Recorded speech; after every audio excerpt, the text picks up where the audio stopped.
We are all just pieces on the board, to be played in the pursuit of power. Welcome to Episode Echoes, and today we're reviewing the second episode of Dune Prophecy, breaking down the important themes, ideas, and hidden clues you might have missed. Before we begin, if you haven't already, please consider subscribing to Episode Echoes for more of the best reviews, recaps, and breakdowns of your favourite TV shows. Also, because this review will be describing key plot points and events of the episode, a spoiler alert is in place. The second episode, titled Two Wolves, opens with the fallout of the deaths that ended the premiere, the young Prince Richese and the Emperor's truthsayer Kasha. Valya decides to leave her planet with the acolyte's sister Theodosia in order to visit the Emperor and regain some control following the loss of Kasha. Before she leaves, she has another subtle power tussle with her sister Tula. She wants the youngest acolyte in the sisterhood, Lila, who is also Tula's favourite student, to endure the agony. The agony is a ritual that we've seen in the Dune movies already, where a person drinks the poisonous water of life, a liquid excreted from the sandworm, which can open someone's mind up to the history of their DNA, allowing them to access the memories of their ancestors. That is, if it doesn't kill you. Both Valya and Tula know that the acolyte is nowhere ready for this ritual, but Valya insists anyway. Her reason, which we somehow did not figure out early enough, is that Lila is a great-granddaughter of the first Mother Superior Raquel, who founded the sisterhood. Before her death, Raquel had visions of the destruction of the sisterhood, so they needed Lila to access Raquel to clarify those visions. Tula insists Lila should be free to choose, and true to her word, she doesn't force Lila into the agony, but instead goes about convincing her in a subtle and somewhat deceitful way. While a part of Lila wants to undergo the agony because of her loyalty to the sisterhood, she is ultimately convinced when Tula tells her that her mother was dead and was likely to be in her memories during the agony. The young girl agrees to take the poison, with Tula guiding her through the experience. In a heartbreaking twist during the agony, she learns that her mother is still alive. Tula either lied to get her to undergo the agony or didn't know about Lila's mother. I personally believe she lied because, until now, we've seen Tula as the kinder, less manipulative, more honest and likeable sister. However, we know she's capable of great deceit because our very first encounter with her was when she was teaching the acolytes about lies. When Lila connects with Mother Raquel, we get new information about the prophecy. Raquel, speaking through Lila, says the key to the reckoning is one born twice, once in blood and once in spice, a revenant full of scars, a weapon born of war, on a path too short. Obviously, this statement refers to Desmond Hart, who was born from a woman and then born again on the spice planet Arrakis after being swallowed by a sandworm. They don't get any more information about whether he can be stopped or how to stop him. Lila, unfortunately, does not wake up from the agony. She encounters Sister Dorothea, whom Valya killed in the first episode, who seems to take revenge on the Harkonnens by taking away what Tula loves most, Lila.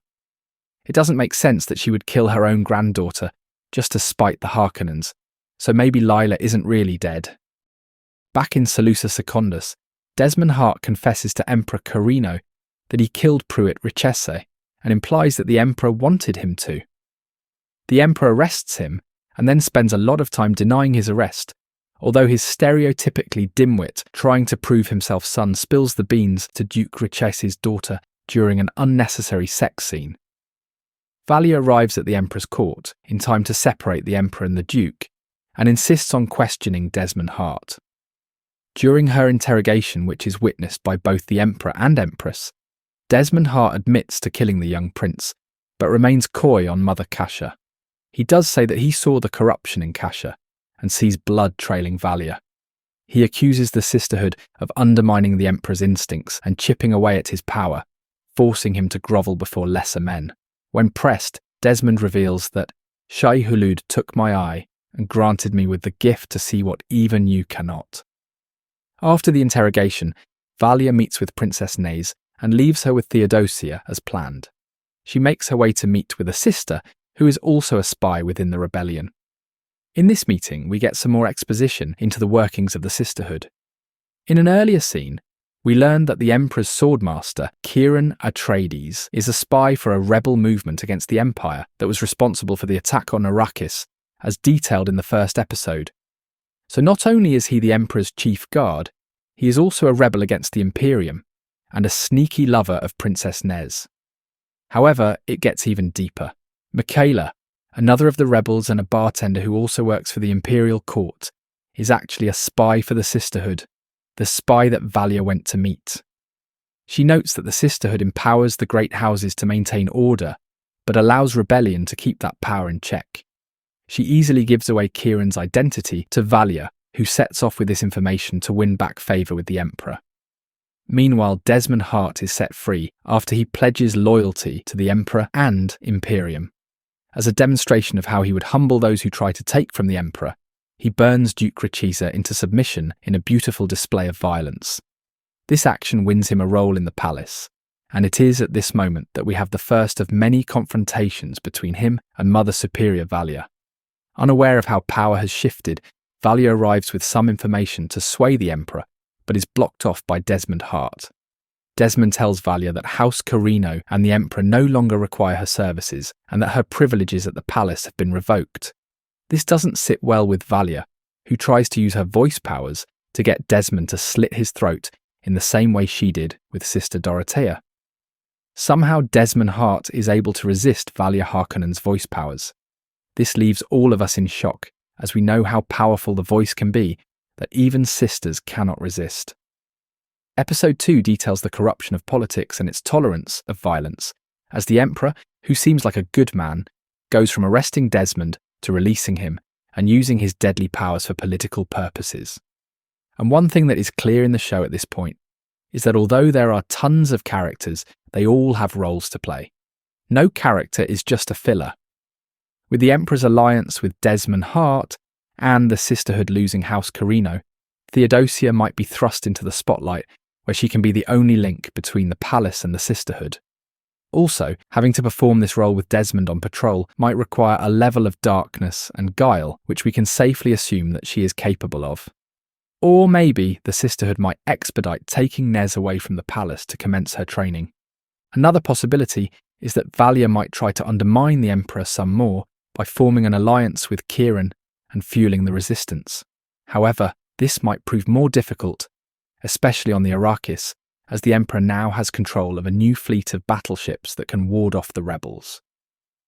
Dune Prophecy has in just 2 episodes proved to be a fantastic TV show.